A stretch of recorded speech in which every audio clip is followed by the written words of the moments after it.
Very nice to meet you all. Today in this session we are going to discuss two chapters.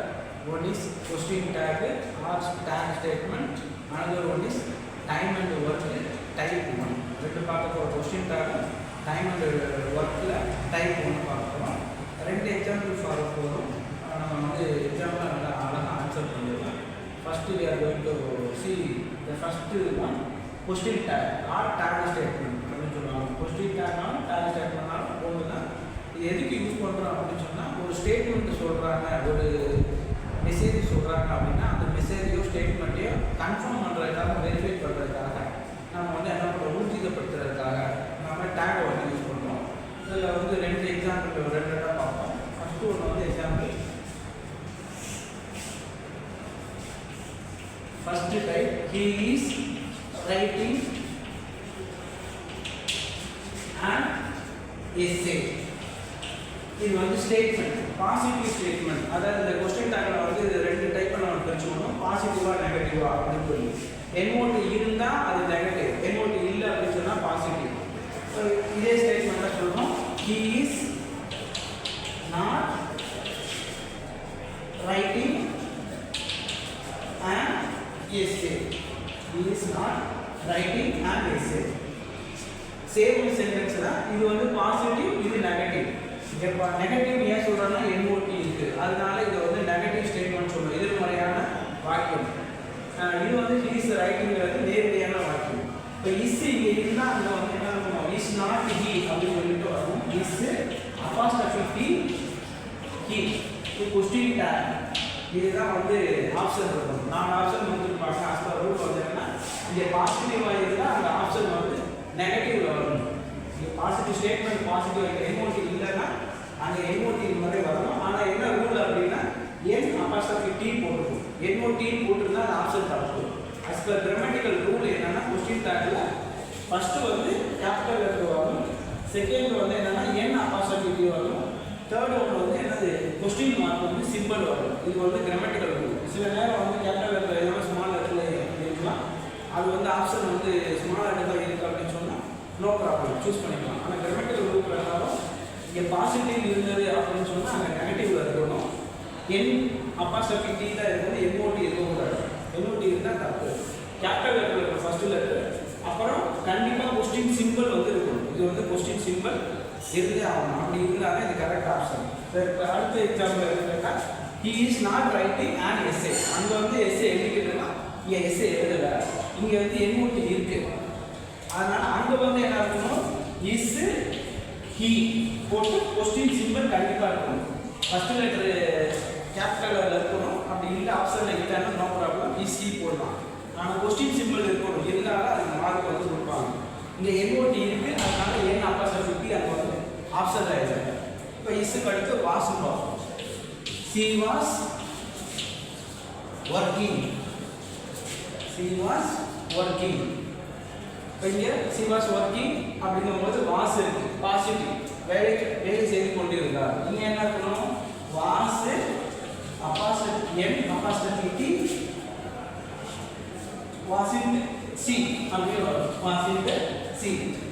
இங்கே என்ன கேட்டாங்க, பாசிட்டிவ்ல இருக்கு, அதனால என் apostrophe C இருக்கும்.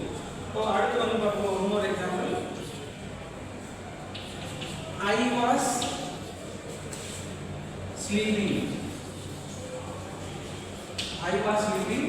இது வந்து என்னது பாசிட்டிவ்ல இருக்கு, அப்புறம் நெகட்டிவ்ல வந்து wasn't n apostrophe t wasn't I அப்படின்னு. ஏன்னா இங்கே என்ன சப்ஜெக்ட் இருக்கோ அதை அப்படியே போடணும். இன்னொன்று என்ன சப்ஜெக்ட் ஹீன்னு இருக்குன்னா நாங்கள் ஹீ சப்ஜெக்ட் அங்கே கடைசியில் முடியணும். சி இருக்கு, இங்கே சி இருக்குன்னு சொன்னால் அந்த இடத்துல சி முடியும் சப்ஜெக்ட். இங்கே ஐ இருக்கிறோம் நாங்கள், இது ரெண்டு பாசிட்டிவ், அதனால ஏன் அப்பாஸ்ட்ரோஃபி இருக்கணும். இது வந்து ஃபஸ்ட்டு டைப்பு. இந்த நெக்ஸ்ட் கிளாஸில் அடுத்த டைப்பு வந்து மற்ற வெர்பை எப்படி யூஸ் பண்ணுறாங்க அப்படின்றத பார்க்கலாம். Viewers, in this second session we are going to discuss time and work type 1. சரி, ரெண்டு கொஸ்டின் தான் பார்க்க போகிறோம். இந்த கான்செப்ட் புரிஞ்சதுன்னா எப்போ வேணாலும் வந்து நம்ம ஆன்சர் பண்ணிக்கலாம். First question, A completes a piece of work in 3 days. அதாவது வந்து ஏ ஒரு வேலையை 3 நாள் முடிக்கிறாரு. B completes a piece of work in 6 days. B வந்து 6 நாள் முடிக்கிறார்.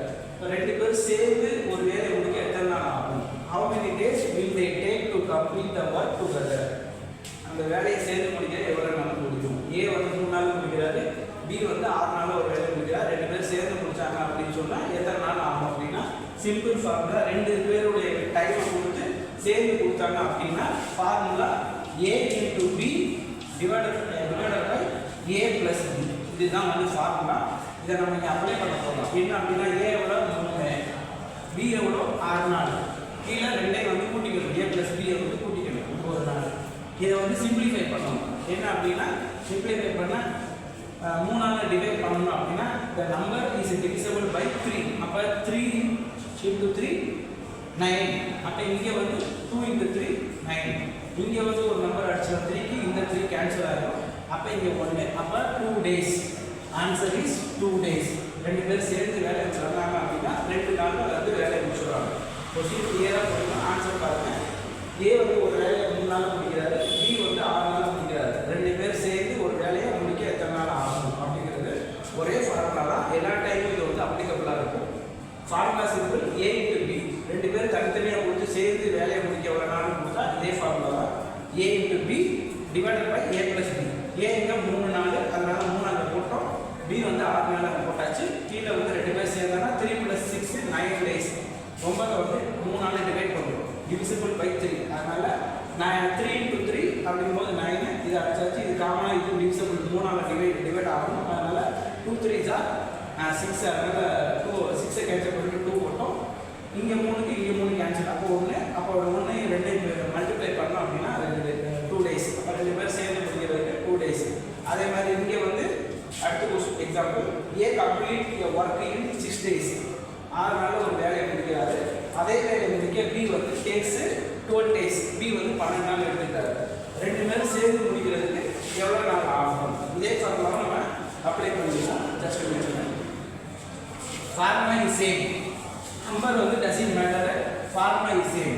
இப்போ A into B divided by A plus B. அப்போ A இங்கே எவ்வளோ நாள்? 6 நாள் முடிக்கிறார். 6க்கு மேலே போகிறோம். B எவ்வளோ நாள் இருக்கிறார்? 12 நாள், 12 days. டிவைடட் பை 6 12 கூட்டினா 6 plus 12 18. ஓகேவா? இதை வந்து சிம்பிளிஃபை பண்ணுறோம் அப்படின்னு சொன்னால் இதை வந்து அப்படியே கிளாஸ் பண்ணுறோம்.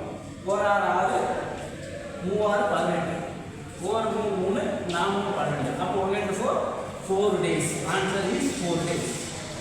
கிளியர்? ஏதாவது டவுட்னா கமெண்ட் பாக்ஸில் கேளுங்க. I will clarify your doubt. A வந்து 6 நாளில் ஒரு வேலையை முடிக்கிறாரு, B 12 நாளில் முடிக்கிறாரு. 2 பேர் சேர்ந்து செஞ்சால் எவ்வளோ நாள் ஆகும் அப்படிங்கிறத கொஸ்டின். ஃபார்முலா வந்து ஒரு A into B divided by A plus B. A வந்து 6 நாள் மேலே வந்து 6 எழுதியாச்சு. B வந்து 12 நாள் எடுத்துக்கிறார் போட்டாச்சு. Divide by A and B கூட்டினா 18 நாள். 18 6 டிவைட் பண்ணுறோம். 4 6 கீழே 3 18. 3 கேன்சல் பண்ணால் 4 3 4 12. அப்போ 4 days. இதுதான் ஃபஸ்ட்டு டைப்பு. அதான் 2 பேர் தனித்தனியாக கொடுத்து எத்தனை சேர்ந்து பண்ணால் எவ்வளோ நாள் முடிக்கலாம் அப்படிங்கிறது ஃபஸ்ட்டு டைப். இதில் ஒரு 4 டைப் இருக்குது. அடுத்த கிளாஸில் நம்ம இன்னொரு டைப் பார்ப்போம். Thank you viewers, thank you friends.